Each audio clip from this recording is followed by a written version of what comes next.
Chinese state media say rival Palestinian factions, including Hamas and Fatah, have signed a declaration in Beijing to form a national unity government at some unspecified time after the end of Israel's war in Gaza. The two groups have competed for power in Gaza and the West Bank for years.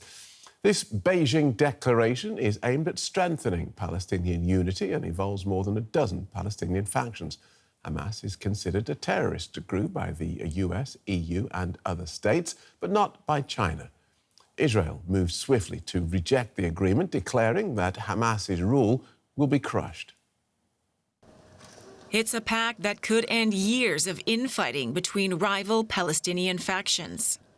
Representatives from Fatah and Hamas have inked what host China calls a national unity deal. It also includes a dozen other Palestinian groups. The outcome has defied expectations, as previous attempts at bridging their divisions have failed. Hamas runs Gaza, while Fatah controls parts of the occupied West Bank. After feuding for nearly 2 decades, they have committed to a new chapter.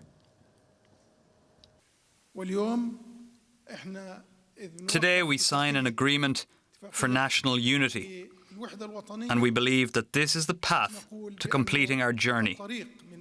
We are committed to national unity, and we call for it. China, unlike many Western nations, does not consider Hamas a terror organization. The pact is a major diplomatic coup for broker Beijing. China is keen to bolster its influence in the region and to present itself as a peacemaker on the international stage. After repeating calls for a ceasefire in Gaza, Beijing laid out its vision for the territory post-war. The second step is to uphold the principle of Palestinians governing Palestine and work together to advance the post-war governance of Gaza.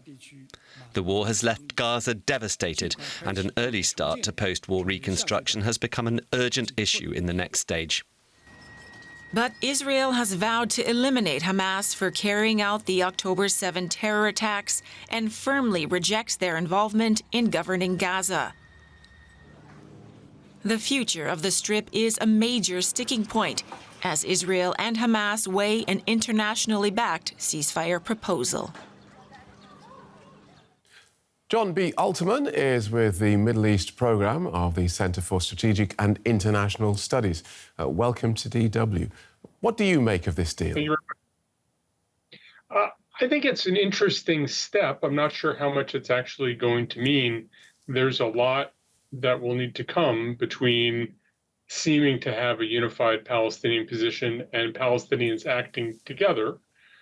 I think while there's nothing moving in the Palestinian space, it's an interesting step to take, but I'm not sure this changes the picture for anything once people start having to make decisions. Exactly. There do seem to be lots of ifs around this. This deal looks like it'll come into effect at some unspecified time in the future if the war in Gaza is over.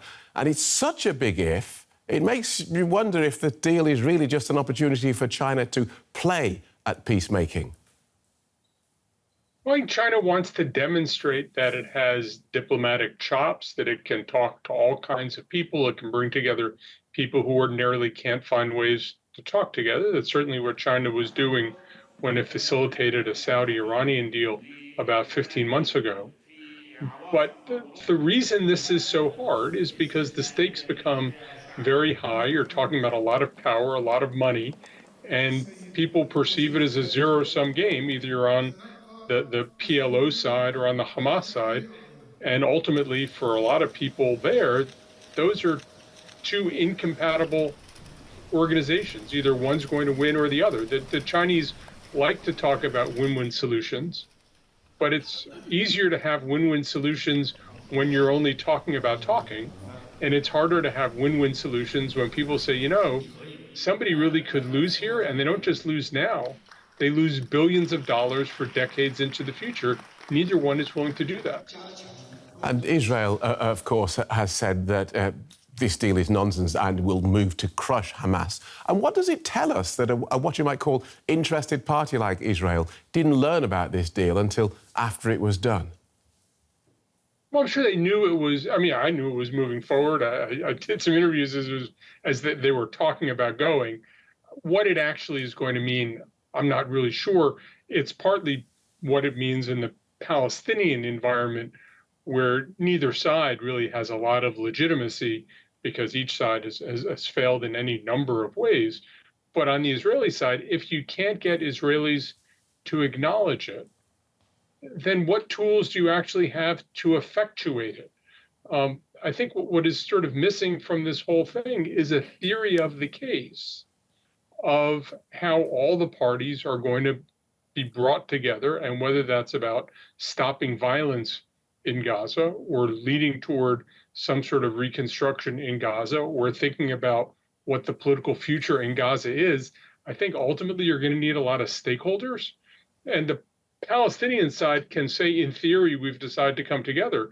But going from that to having any solution to the really desperate challenges of 2 million people in Gaza, there's a long way to go. And we're only at the very beginning of that journey.